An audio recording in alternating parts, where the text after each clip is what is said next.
नमस्ते दोस्तों।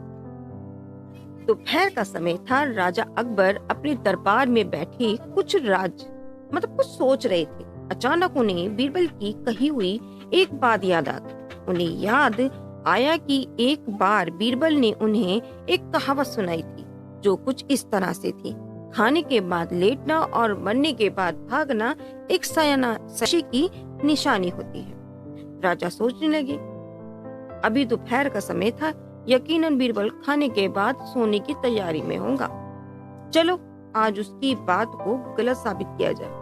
ये सोचकर उन्होंने एक सेवक को आदेश दिया कि इसी वक्त बीरबल को दरबार में उपस्थित होने का आदेश दिया जाए। बीरबल अभी खाना खाकर बैठे ही थे कि सेवक राजा का आदेश लेकर बीरबल के पास पहुंचा। अब बीरबल आदेश के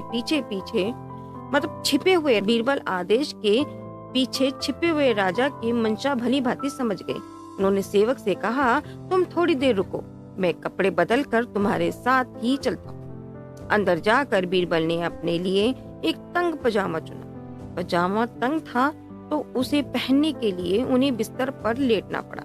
पजामे को पहनने का बहाना कर वो थोड़ी देर बिस्तर पर ही लेटे रहे और फिर सेवक के साथ दरबार की ओर चल दिए। दरबार में राजा बीरबल की राह देख रहे थे। उनके वहां पहुंचते ही राजा ने पूछा, क्यों बीरबल, आज खाने के बाद लेटे थे या नहीं? तो बीरबल ने जवाब दिया, जी महाराज, जरूर लेटा था। ये सुनकर राजा को गुस्सा आया।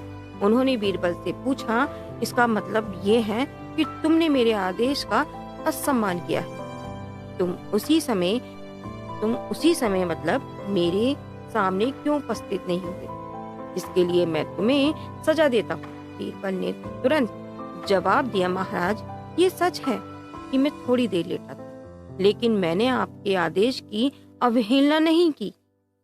आपको मुझ पर यकीन ना हो तो आप सेवक से इस बारे में पूछ सकते हैं। हाँ, ये अलग बात है कि मुझे इस तंग पजामे को पहनने के लिए बिस्तर पर लेटना पड़ा था। बीरबल की इस बात को सुनकर अकबर हंसे बिना रह ना सके थे और उन्होंने बीरबल को दरबार से जाने को कह दिया। तो कहानी से हमें क्या सीख मिलती है? इस कहानी से हमें ये सीख मिलती है कि परिस्थितियों को भांपते हुए हमारे द्वारा उठाया गया एक कदम हमें अनेक मुसीबतों से बचा सकता है। कहानी अगर अच्छी लगी हो तो लाइक कीजिए।